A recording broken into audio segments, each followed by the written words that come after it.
We're happy to hear argument in our first case, Ballard versus Bank of America. Mr. Simmons?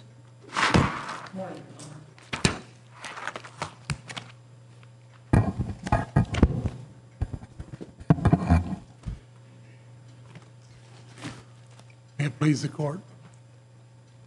I am Roger Simmons. I represent Kellie Ballard, the wife, and Mr. Simmons, you'll have to talk up in this courtroom. It's a big room. Maybe bring the microphone close to you. Thank you, Your Honor. And one old judge anyway, 2 young judges. Well, this is an old council. I've been around a long time, as Your Honor is probably well aware.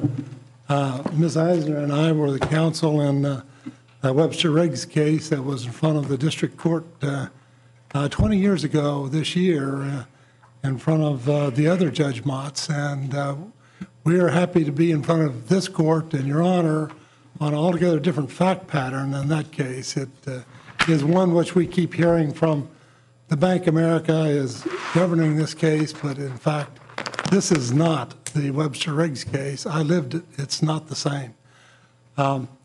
This is a situation where our client, Kellie Ballard, the wife in the case, repeatedly signed the last page of a number of notes beginning probably back in 2006, but certainly in 2008 and thereafter, each time being told they involved $1 million lines of credit.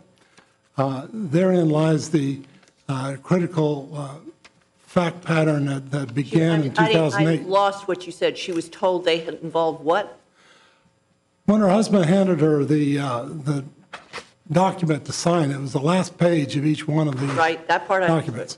And he told her that the guarantee she was signing was for a $1 million line of credit, when in fact they varied from $16 million to $4 million to $8 million from time to time. And she had no clue, no idea, was never in contact with the bank, had no emails, no communication. Well, it sounds like her husband defrauded her. Well, certainly he did, but but this he's is not here today. So. Well, we're not here. We are to one extent. There is an unjust enrichment count here that into which that does play, and it certainly impacts in other aspects of the case, which I'll try to make clear to Your Honor. I'm not no guarantees that I make it perfectly clear, but. And she thought she was signing on as a guarantor on what amount of $1 credit? million line of credit. And when in fact it was, the notes went from $4 million to $16 million. Well, what was the collateral put up for that? The Maryland house and the California winery? Eventually, that was in 2011. In 2008, there was no collateral placed. In 2008, the fact pattern is as laid out in our complaint. And that's what I want to bring the court's attention to. There are 20 pages in the record that lay the facts out, because this is a case that was decided on a motion to dismiss. It was not, there was no evidence taken, no answer filed, no discovery. It went forward on the basis of these bare facts. And among the facts alleged was that the entity borrowing the note, Food Swing, was itself creditworthy and fully able to collateralize the loan. So your argument is that she is obligated up to $1 million? Well, that $1 million was paid back many years ago. You know, that isn't that well. Yeah. But I mean, I would take that in a heartbeat, Your Honor. $1 million we could live with. Well, the problem here is much bigger than that. I'm sorry. Isn't she obligated up to the value of the Maryland house and the California winery? That's what Bank of America is claiming. It's not, and what we're trying to explain under ECOA, under the defensive use of ECOA, the way she was treated here as a single unit with her husband, as though she was one person, never communicated with, never treated separately, was a classic ECOA violation, as the Virginia Supreme Court held in the Uri case. Okay, but I think I understand your legal theory. What I'm trying to understand is your view of the facts. So does she have other assets, is what I'm trying to get at, other than the Maryland house and the California winery? She has, I think, another condo unit out in California. Well, has the bank made any claim on that? They claim every single piece of asset and her fur coats and diamonds or whatever she once had. They claim access to everything she ever owned. But they got, in the 2011 reorganization, they got quickie access and fast-track access in the form of deeds of mortgage, deeds of trust to the winery and the Well, does that house. satisfy the debt? Well, they haven't foreclosed on those. Well, That if they could- do foreclose on those, will that satisfy the debt, or are they going to go after her jewels and fur? Who knows on a foreclosure? You don't know the that. You don't know the sir, answer. You know to the that, Your Honor. value of the property, and you know Well, what the certainly debt I is. know the value, but I also know that foreclosures don't result in the full value being achieved. Neither on the winery, which at one point was worth $20 million, will probably sell for a fraction of that. The house, that was one point was worth $11 million, will probably sell for a tiny fraction What's of the that. total indebtedness that the bank now claims? Well, that's a good question. We've Well, asked that's that. why I'm asking We've you asked that. that. It's more than $3 million. It's in the $4 or $5 Sorry, million what did you range. just say? I'm sorry. You did mention a figure among your answer, and what was the figure? Between 3.5 and 4.5 million. But I'll let Mr. Sterren address that because we've never gotten an accurate accounting from Bank of America on that. We've asked and we've gotten approximations. Do And you dispute that the home and the winery, if sold even in foreclosure, do you dispute that they would satisfy whatever that debt is? I don't know that for sure, Your Honor. Well, nobody knows it for sure. No, you can't. Because they're coming up with all kinds of issues about the winery. Does it have this kind of problem or that kind of problem? The house, they say we're not marketing fast enough, and they're going to take it over and market it. And once you put it on a fast track or a foreclosure sale, you don't know where it's going to go or how it's going to be sold. Yeah, but it sounded like you said it. But I'm not sure where Wait, you're- wait. If I understood what you said, at least at one point, those two assets were worth $31 million. Or At thereabouts. one point they were, Your Honor, but long prior to that, the food swing and Michael Ballard, her husband, were credit-worthy separate and apart from this lady. As we've alleged in the complaint, the guarantee she signed was not even a requirement of the line of credit. It was something they tacked on at the end, and he tricked her into signing. But if you look at, He being, who tricked her into signing it? Her husband? You said he tricked her into signing well, it. her husband is the one Okay. that tricked her, but the bank was complicit in it. They never She had. signed it in March 2008, Yes, and the complaint was filed in November 2012? yes. And what's your position on the statute of limitations? Well, this is a defensive assertion of it. We're trying to assert it as a defensive defense to the guarantee signed only by the wife. We're not trying to invalidate the underlying loan or the transaction between Food Swing and Bank of America or the transaction between Michael Ballard and When did she Bank of first America. sign the guarantee? Well, she first signed the guarantee thinking it was $1 million line. I'm not And asking what to she the- thought, I'm asking when she did it. The first time would have been probably in 2006, but the one that's been talked about in this case is 2008. She thought she was renewing an older line of credit at $900,000, and that's what she thought she was signing. And it turned out not to be. It was a whole new loan for many, many millions of dollars. And that was the trick and the fraud that we've alleged in the complaint. On the statute of limitations, Judge Thacker, that issue and the whole idea of her being represented by counsel, competent counsel, is an issue in front of the state court, in front of Judge McCormick in legal malpractice actions.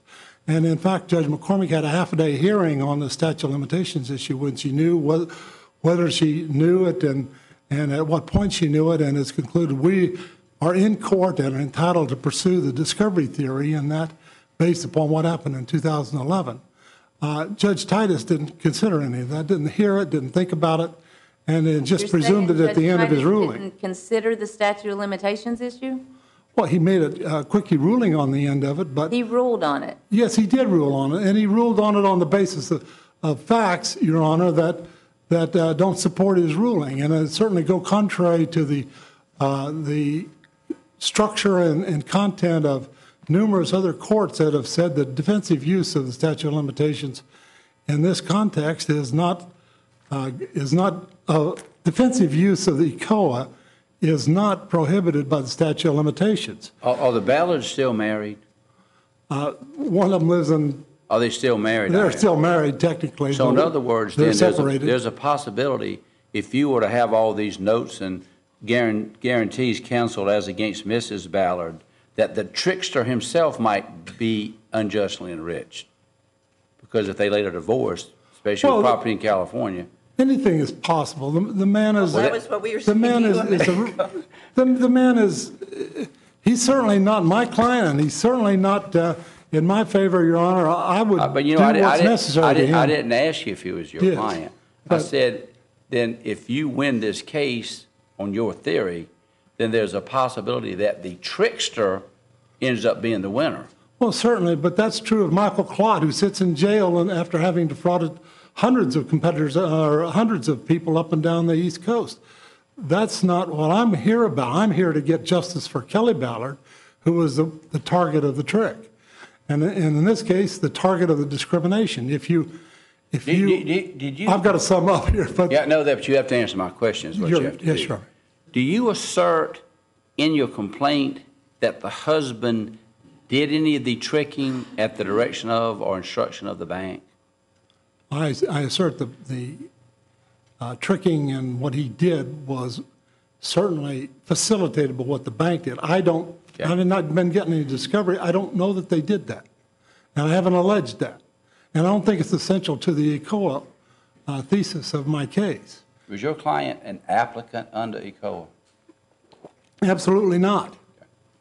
The argument has been made that's what the old Webster Riggs case holds, but that's not this case. And the basis for your claim that her waiver is not effective is conflict of interest on the part of her lawyer? Well, certainly that's part of it, but What else is it? But Your Honor, if you could waive it in the way they've done discrimination waiver here, you could waive racial discrimination, you could waive ethnic and religious discrimination. You just sign a document, I waive racial discrimination, and you can do what you want to me because I'm a person of the wrong ethnic makeup. And you cannot so easily get away from a policy. Do you think ECOA is not waivable, or do you think it's not waivable the way it was attempted here?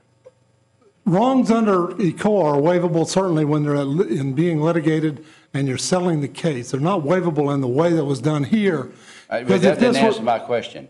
Do you think that prior to litigation, ECOA claims are waivable?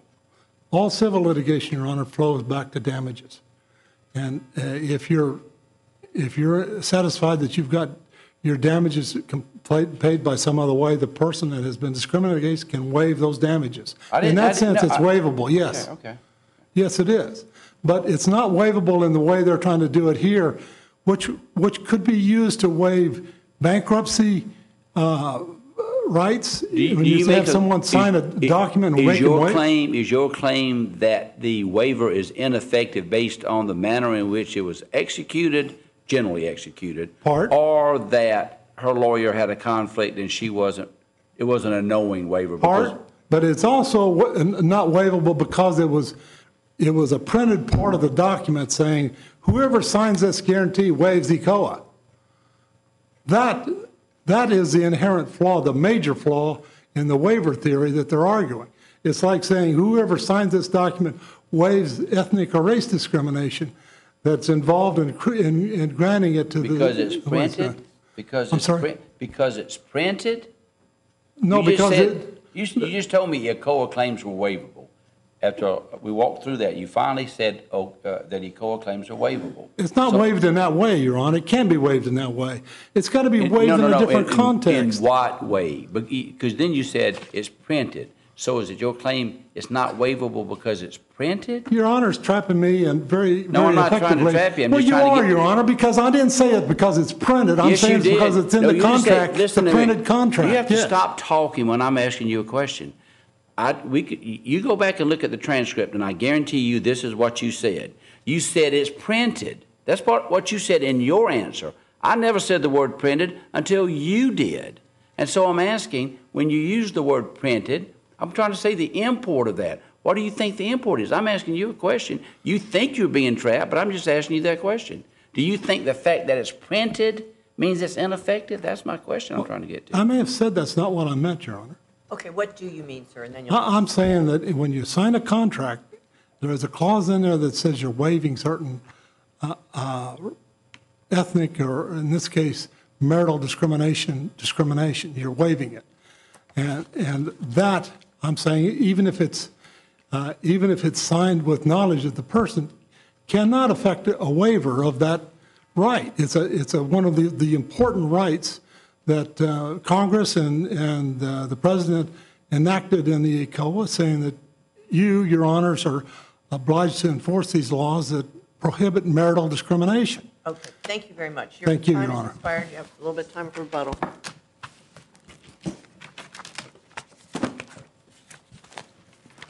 Sharon?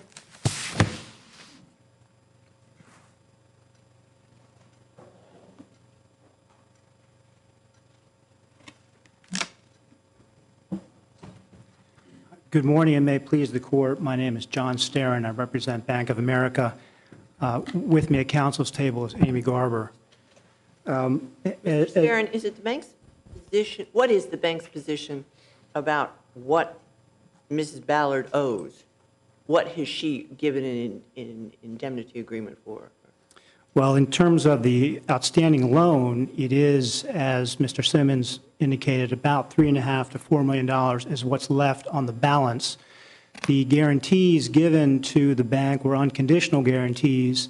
They will be satisfied by the two properties at issue, the Potomac property and the winery. I believe the last appraisal on the Potomac property is over $6 million. So is it your position that if the assets, those two assets, did not satisfy the judgment, that you could go after her for independent assets she had because of the agreements you have? The initial reason for entering in the agreements was the identification of joint assets by Mr. Ballard in obtaining the loan. I'm glad to hear that, but I really appreciate an answer to my question. Yes, Your Honor. The guarantees are unconditional guarantees. Well, and the statute, though, doesn't really permit that, does it? It permits you to get her on the hook for the collateral, but not for other assets that she may have or may have in the future. The guarantee in the... Well, the guarantee may do it, but I'm talking about the statutory provisions. Well, I believe it does, Your Honor. I believe in the Fourth Circuit decision in Riggs Well, versus I'm more Lynch... interested in what the statute itself says than your interpretation of any case law.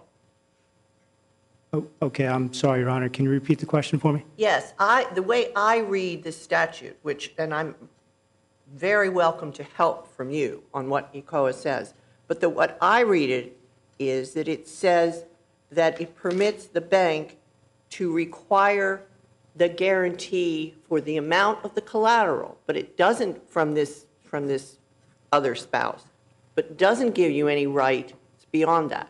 And I believe Your Honor is referring to Section 1691DA, which specifically allows for the signature of both parties to a marriage for the purpose of creating a valid lien shall not create a discrimination under that subchapter. And one could read that, I think, correctly, Your Honor, to say that would be restricted to specific property that is jointly owned. The way the case law has interpreted the statute... Okay, but that's not what I'm asking you. I'm not asking about the case law because it doesn't seem to me the case law has really addressed this. And I think in most cases, the collateral that's offered is all of the assets. That's why I was very interested in whether Ms. Ballard had other assets. We don't know if Ms. Ballard has any individually owned But assets. you claim that if you cannot satisfy the debt, you can go against any other assets she has. I'm indicating that the guarantee that that she had signed is an unconditional guarantee. And my understanding is that based on the understanding of what an unconditional guarantee is, that she is required to satisfy the debt from whatever resources she has. Unless it's contrary to a federal statute. Unless it is, certainly we wouldn't allow her to, we wouldn't want her to be contrary to federal statute. But bear in mind, Your Honor, that in the Seventh Circuit decisions in Moran, in the Fourth Circuit decision in Riggs versus Lynch, and the Third Circuit decision in Mid-Atlantic versus Hansen, those addressed far greater than just simply assets that one might construe as beyond Section 1691. In fact, You know, I would have thought you would be in better shape if you had said, no, since you think that these assets are going to cover the debt, that no, we believe she's just limited to those assets. Because now you're hearing a motion to dismiss, and if you're making the claim that all of her assets, privately owned, perhaps acquired in the future, are on the hook, it seems to me you have a real problem with this federal statute, a problem that has not really been directly addressed by any other court. So relying on precedent doesn't really get you there. Well, Your Honor, the bottom line, the only facts that I know is that the property, the jointly owned property, will satisfy the debt. We have no reason to believe that. It seemed to me that the bank would be in good shape in front of us to say that it makes no claim with respect to any other assets. In that case, Your Honor, we will make no claim to any other assets other than those. Let me talk to you about the waiver, your argument about the waiver. If you are correct on the waiver argument, this statute would never have any effect. A lender could always require that relief under the statute waived in order to give the loan. Isn't that correct? No, I don't believe that's quite correct. I think as In what instance couldn't you require the waiver? well, I think that if the waiver was not clear and unambiguous, as it is here, you would not. Any time that the lender, and lenders usually are represented by good lawyers, anytime the lender can get together a clear and unambiguous waiver of this statutory right, then they would do away with the statutory rights. Is that correct? I think that there are certain statutory rights that cannot be waived. I'm asking about these rights under this statute. Well, I think if you have a signer of the document that didn't understand what was going on, that it would not be able to. A signer of the document that understands what's going on, understands they're signing a waiver, perhaps doesn't know about the statute, but understands that they're signing the waiver, and the bank makes signing the waiver a condition of giving the loan, and the waiver is clear and unambiguous. Doesn't that just gut the statute? That can't be the rule, can it? It would be as if every time somebody hires somebody, they immediately say, you must sign a waiver to all of your sex discrimination, race discrimination, national origin discrimination, disability discrimination claims. Do you think that would be enforced? Your Honor, even if it was clear and unambiguous? Well, Your Honor, I'm not quite sure what the answer is to that. But what I have here is a factual situation where over the course of 4 years, and with the assistance of counsel, Mrs. Ballard signed 7 different documents that contained waivers. I understand that. So we're only going to your waiver argument. We're not going to the validity of any of your other arguments. But usually I think waivers are controlling, but I just don't see how you can make a case that here, I mean, maybe Congress was wrong in enacting this federal statute. Maybe it's stupid, but it did. I think I'm trying to address that waiver argument still by noting the fact that in this fact pattern, we don't have just one instance of signing it. Why would that make any difference? Well, because you're... I mean, if she just did it once, it wouldn't be valid, but if she does it twice or 3 times or 4 times, it is? No, I'm not saying that, Your Honor. What I'm saying is that in analyzing whether or not, a party who signs it is in a position to understand it and to have it enforced against them, you've got a situation here where over a course of 4 years, with the assistance of counsel again. But I'm asking you, so when was it that she could have gotten out of it under your theory? I thought your theory was the moment she signed it, she waived it. Well, I don't- Okay, so she'd said it the third time, well, I don't want to waive it anymore. And you would have then said, well, you're right, you don't have to waive it now. No, I'm not, I don't. No, I don't think so. I don't think it makes any difference that it's 4 years for purposes of your theory. Well, Your Honor, the cases that I have seen, and believe the only cases that address the waivability of a COA have all indicated that it is a waivable issue. And I've not seen any Now, cases that. Did they come in this context? You certainly, if you were settling the case, as part of the settlement, you could waive it.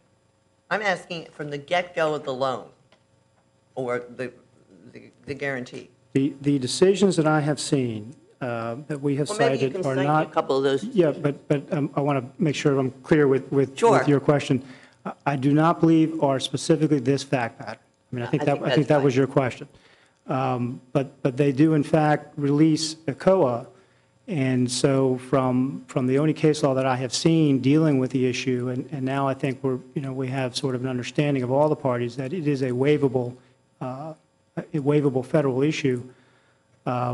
It's the only thing I've seen. Do you think it matters? You think that it is waivable from the get-go, don't you? I do. Yeah, but do you think it matters? Are you trying to draw us back to the specific facts against the principle that Judge Motz is talking about, the general principle? Do you think it matters how it's waived in the initial document? You know, the other side says something about printed. Would it make a difference if it was, I'm not sure that it would, but if the parties, as evidence, the parties had actually talked about it, the parties had written it as an addendum in handwriting, would that matter, or would that matter to you in your analysis? Or not? Well, Could it matter? What I think matters is from the state perspective in interpreting a contract is whether or not the language is clear and unambiguous.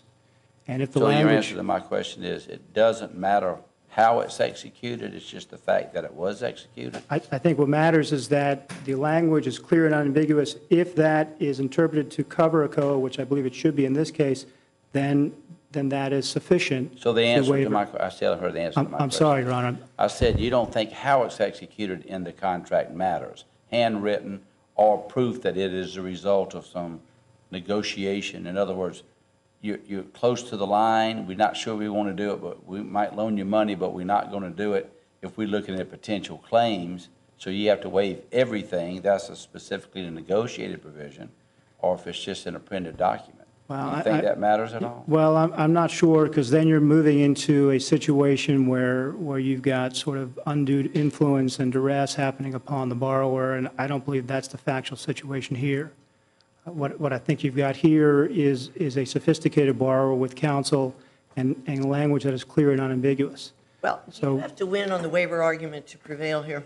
I do not, Your Honor. I can win on any number of reasons. Well, let's still look at the statute of limitations argument Yes, Your for a Honor. minute, which, as I understand, you also don't have to win on, but is another one of your arguments. I don't think we have to, but I think it's a very strong argument. Well, One thing that. Everybody, parties seem to keep talking about continuing violations, but it seemed to me that the 2010 and 2011 documents were independent contracts. They refer back all. They do, but they say to the extent that there's any conflict, this document controls. Well, I don't view them as necessarily independent Well, I'm contracts. sure you don't, but why aren't they? Well, I think what they say by their heading is they are modifications and they are Right. Don't they have restructurings of the language that I was original. Excuse me, don't they have the language I was talking about too? To the extent there's a conflict, the new document controls? Your Honor, I'm not standing right now, I'm not exactly sure whether or not. You wouldn't claim to the contrary. I'm not claiming to the That makes no contrary. difference as far as you're concerned. I think when you're talking about, and the issue, of course, is one of a continuing practice and a continuing violation, particularly under the Havens decision, which Mrs. Ballard has cited. Well, the bank obviously thought there was a need for a new document in 2010, 2011. I mean, it's not as if the borrowers were coming up and saying, I Right. want to make a new document. Right. Well, the bank, what happens is the bank in every situation where there is a modification, and remember, the modification is an accommodation for the borrower Well, it was who's, an increase in liability, wasn't it? none of them were increasing liabilities. They were all either restructuring the underlying note or restructuring. forgiving or borrowing, but there was no increase in any, and that's a crucial issue because remember the Even if you lost on limitations, can you win? Yes. And what's your theory there? Well, we can win on the waiver, and we can win on the fact that there's no ACOA violation because under the, as I indicated before, under the Moran, under the Lynch, under the Mid-Atlantic versus Hansen decisions, it is not discrimination to require a spouse to sign a guarantee when, in the instance, at the beginning of the transaction, the underlying assets served as collateral are jointly owned. It's simply not an ACOA violation. That only goes up to those assets, but you've made a declaration, I assume is binding in the court, that you wouldn't go after any other assets of hers. I will stick by that, Your Honor, because Your Honor indicated that that's what I should do. Well, No, one lone voice crying in the desert. No, but that still means that there is no discrimination under that. And if the bank wants more money, they can come after you personally. Oh, I didn't hear you say that. But I think you have stipulated, or you have said to this court that your client limits it to those assets. Your Honor, You agree with that, don't you? I am standing by that position, Your Honor. Right. Okay. I just thought I heard hesitation. No, I think we hear I'm trying hesitation. to You might stop- want to move to another. I'm trying to stop digging in the hole, Your Honors. But I want to let me address the statute, one more aspect of statute of limitations, just to make sure, and I think it probably is abundant and clear, but there's continuing discussion about ACOA being used as a defensive claim. And of course, we are not the plaintiffs in this action. We are the I defendants. don't understand that. So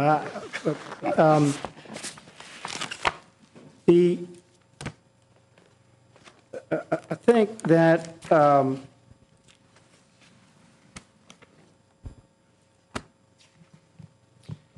I know I have more time, but unless there is any additional You questions. don't have to use all your time. I'm sitting down unless your honors have any other questions for me. You haven't been given a chance. Sure. Okay. Thank you very much. Thank you. You might be the wise one. You're saving up for school.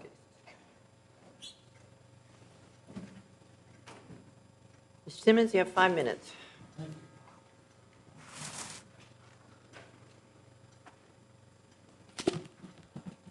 A couple of points I want to get back to that seem to be troubling the court. And Judge Shedd, I didn't mean to get into an argument over with you on the penitent issue. I think you understand the point. And in the heat of battle, sometimes I get too excited. But one of the things about the statute of limitations, Judge Thacker, in the 2010-2011 reorganization of these loans, every cent in the earlier part of the loan that had been part of the 2008 transactions and the ones that followed that, up until 2010, 2011, were paid back. And the money that was involved in 2010, 2011 was new money. It was called the tail loan. And it was used to reorganize and do things to in effect, take over aspects of the assets that were owned by Food Swing, the underlying entity. And it was new money. It was a new transaction. And it involved new rights that the bank took in the form of deeds of trust in the winery and in the house that never existed before that. And so in that sense, Judge Motz is absolutely correct that it was a different transaction, not only different in the sense of the way it was structured, but a different transaction in the terms of the money loaned and the way the rights were shaped. But to the extent that we're talking about continuing harm here, the harm continued because Kellie Ballard had been placed on the hook with the earlier transactions going back to 2008, and she had every cent she owned at risk in this whole transaction. So she was rushed along with an attorney that was paid more money by the bank to represent the bank's interest than anything she could have paid. And she was never in contact with the bank, never had a negotiation session with the bank, and the ECOA violation was just as painful, just as accurate, and just as true 2010 and 11 as it was in 2008.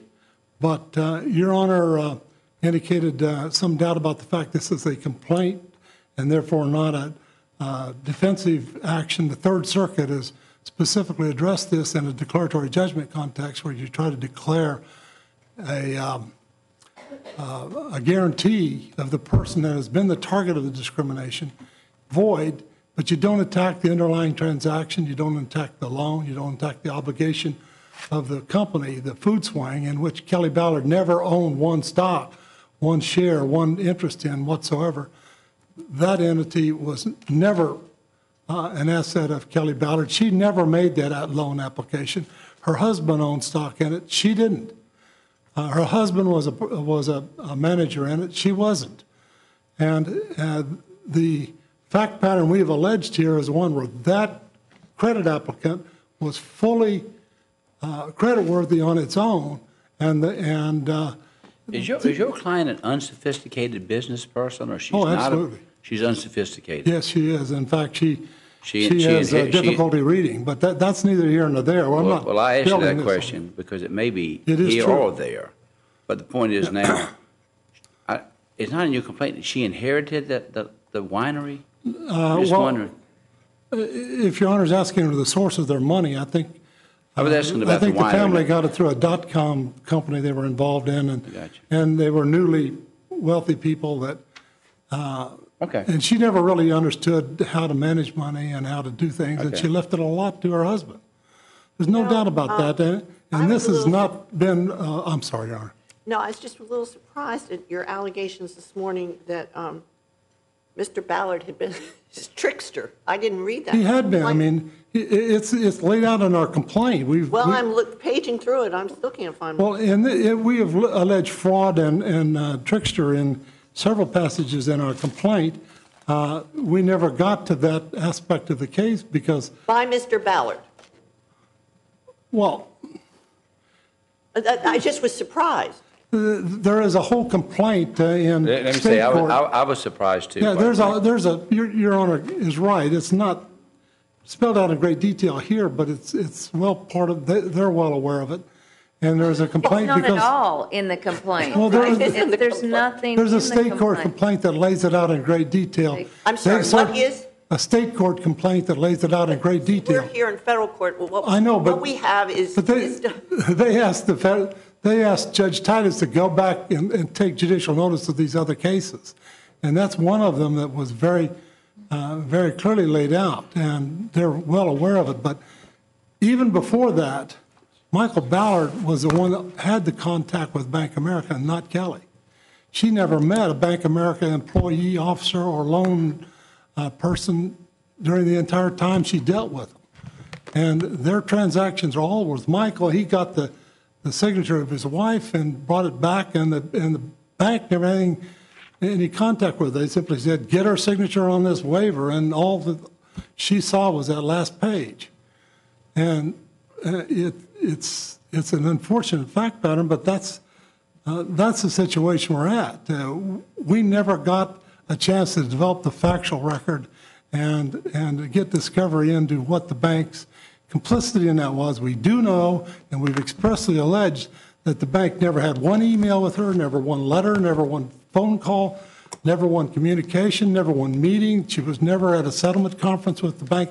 That's all alleged in our Okay, I complaint. have one final question for you. Yes, Does Your this statute give a prevailing party the right to attorney's fees? You know, that's a question I haven't addressed because I'm more interested in getting a defense to my client's huge liability here. I don't know the answer to that, Your Honor. I apologize. What you're interested in is limiting her liability to the two assets? Is that what you're interested in? I'm interested in having the guarantee declared void. So she has no liability at all? To the extent Kellie doesn't have liability, Michael can pay every nickel of it with the assets he has, and that's what I want. See, the whole point of having both people that own it sign the guarantee is so that she can't claim, oh, no, you can't get this because half of it's mine. Well, if the bank wants us to sign over the facility, they've made offers here to the court, I'll make an offer to them that if they want to go against the asset and give Kelly her half, No, I'll be glad to do that. They want to go against these two assets to the full amount of their loan. I guess your client and her husband. And I'm would willing to split- let them do that, but give Kelly her share back, Well, okay. untouched. They're think I still understand. married, right? I still understand your position. Yeah. Well, I'm trying to get her guarantee voided. That's the illegal one. Okay. They're still married, I think you told me. Yes, you did. Thank you very much. We will come down and greet the lawyers and then go directly into our next case.